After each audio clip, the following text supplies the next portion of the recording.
Hello guys, again welcome to my channel learn smartly. तो आज हम पढ़ेंगे objectives of management. So I hope आपने इस चैप्टर का फर्स्ट और सेकंड पार्ट देख लिया होगा। तो ये है हमारा थर्ड पार्ट, जिसमें हम पढ़ेंगे ऑब्जेक्टिव्स ऑफ मैनेजमेंट। हमने पहले ही फर्स्ट और सेकंड पार्ट में इंट्रोडक्शन ऑफ मैनेजमेंट और फीचर्स ऑफ मैनेजमेंट कर लिए हैं, लेकिन हम इसमें आज पढ़ेंगे objectives of organisation of a management. Okay, so चलिए शुरू करते हैं। तो basically these objectives of management same है जो हमने 11th क्लास में आपने पढ़े थे। तो ये तीन टाइप्स के होते हैं: social objective, organisational objective and individual objective. तो आपको इनके बारे में थोड़ा बहुत तो पता ही होगा। तो हम वन बाय वन पढ़ते हैं कि ये तीन क्या होते हैं। तो पहले हम पढ़ते हैं कि ऑब्जेक्टिव्स क्या होते हैं। तो ऑब्जेक्टिव्स क्या होते हैं? These are the ends towards which organisation is working. तो ये एक एंड होते हैं, मीन्स ये एक आखिरी चीज होती है जो हमें अचीव करनी पड़ती है। अगर हम अपने ऑब्जेक्टिव अचीव कर ले तो उससे आगे हम कुछ अचीव नहीं करते, फिर हमारा कोई दूसरा ऑब्जेक्टिव होता है। लेकिन अगर हम अपनी जो भी मैनेजमेंट परफॉर्म करते हैं मैनेजमेंट में, जैसे कि हमारा एक टास्क है कि हमें 10,000 मोबाइल बनाने हैं या डिलीवर करने हैं, जो भी है, तो हम क्या करेंगे?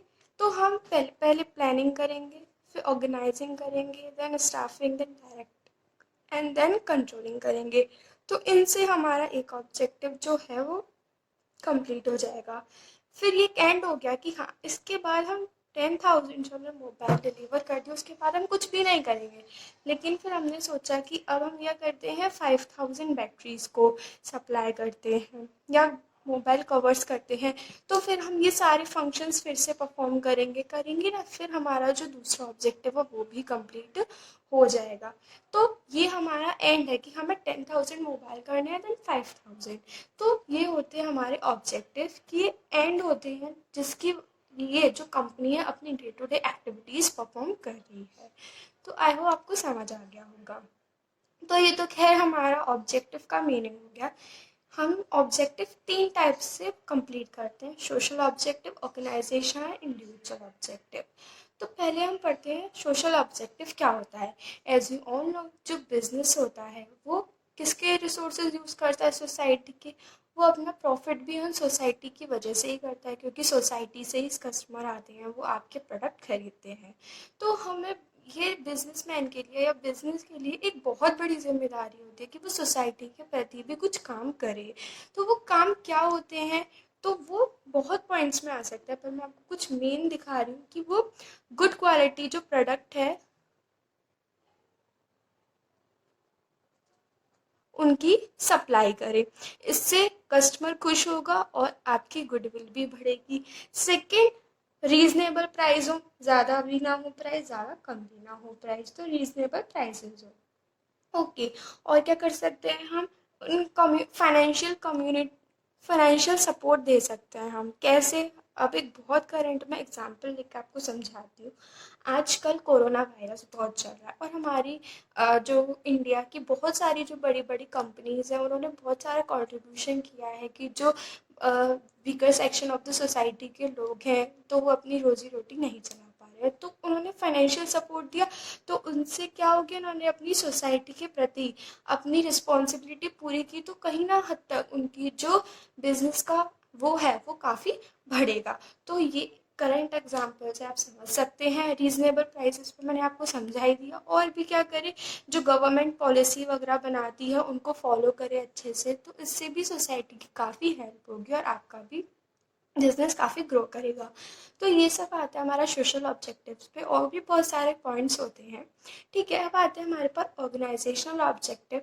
तो हमने पहले सोशल ऑब्जेक्टिव कर लिया, अब हमारा ऑर्गेनाइजेशनल ऑब्जेक्टिव आ जाता है।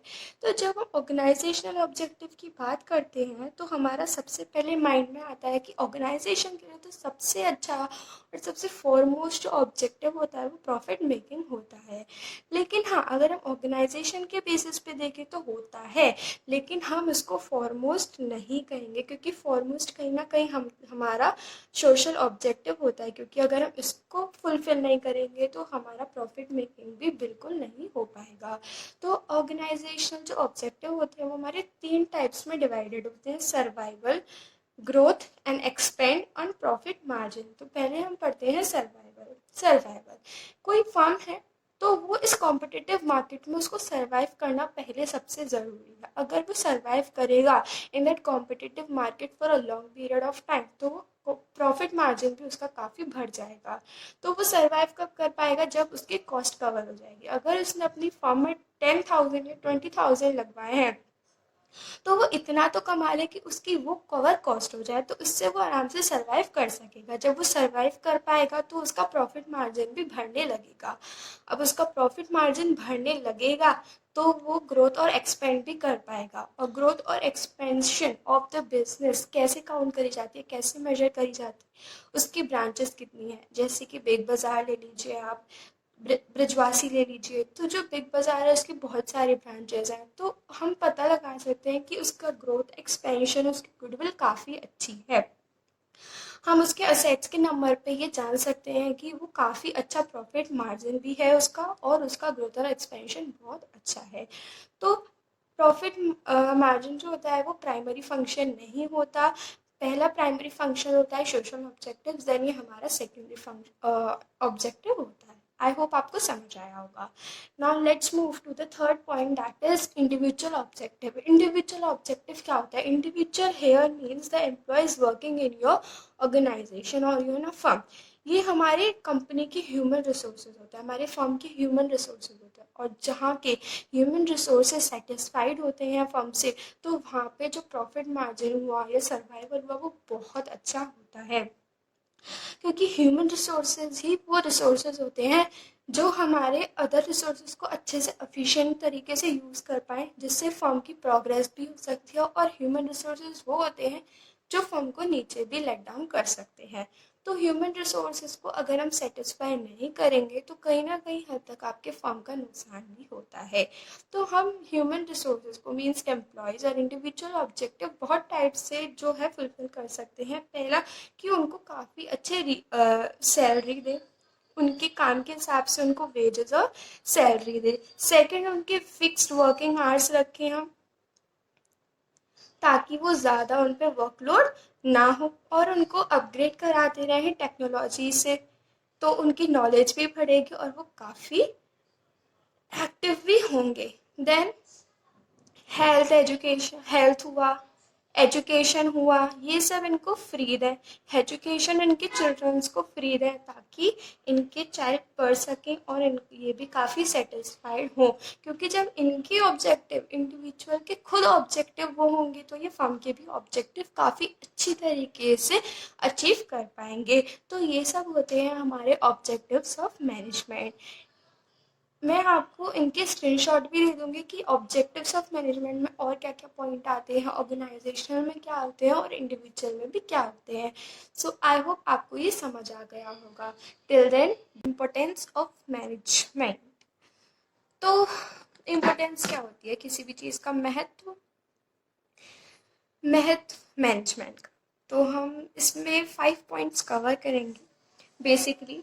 So these are: first, helps in achieving group goal. What helps in achieving group goal?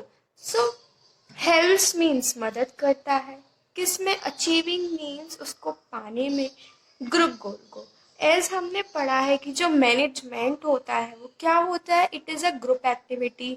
Group activity हम क्यों करते हैं? क्योंकि उन ग्रुप के जो भी लोग हैं उनका एक ही टारगेट होगा, उनका एक ही टारगेट होगा जो ऑर्गेनाइजेशन का टारगेट होगा, ऑब्जेक्टिव होगा या टास्क होगा। ओके, तो जो मैनेजमेंट होता है वो हेल्प्स इन अचीविंग ग्रुप गोल। तो मैनेजमेंट क्या होता है? मैनेजमेंट चाहता है कि जो पर्सनल ऑब्जेक्टिव है और जो ऑर्गेनाइजेशन का ऑब्जेक्टिव है वो उनको कंबाइन करे। क्यों? क्योंकि जो पर्सनल ऑब्जेक्टिव होता है पर्सनस का या एम्प्लॉयज़ का, वो क्या होता है कि ऑर्गेनाइजेशन ज़्यादा से ज़्यादा अपनी क्या करे? अर्निंग करे, प्रॉफिट अर्निंग करे, प्रोग्रेस करे विद द सेम पैशन जो ऑर्गेनाइजेशन का ऑब्जेक्टिव होता है वो भी क्या होता है कि हम अर्निंग ज़्यादा करें प्रॉफिट की, है ना, और हम ज़्यादा प्रोग्रेस करें, ज़्यादा सर्वाइव करें, ज़्यादा ग्रोथ करें। तो यही होता है कि जो मैनेजमेंट होता है वो अचीव करने में क्या मदद करता है, ग्रुप गोल्स को। सो आई होप आपको ये समझ आ गया होगा। ओके, नाउ सेकंड है हमारा मैनेजमेंट इम्प्रूव्स एफिशिएंसी। अब हमने पढ़ा कि एफिशिएंसी मीन्स क्या होता है कि with minimum cost and optimum utilisation of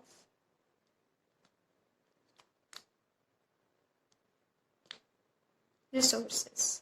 optimum utilisation of resources क्या होता है हमारा एफिशिएंसी। तो जो मैनेजमेंट होता है वो हमने डेफिनेशन में पढ़ा था मैनेजमेंट की, that it is a process of getting things done with the aim of achieving goal more effectively and efficiently. With more efficiently, तो मैनेजमेंट हमें सिखाता है कि हम अपने टारगेट कैसे कंप्लीट करें efficiently with minimum cost and optimum utilisation of resources.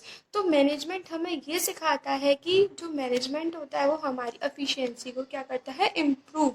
ठीक है, तो ये भी हमारा मैनेजमेंट का क्या होता है, importance. Okay, let's come to the third, that is management creates a dynamic organisation. हमने पढ़ा था कि जो मैनेजमेंट होता है उसका हमने फीचर पढ़ा था।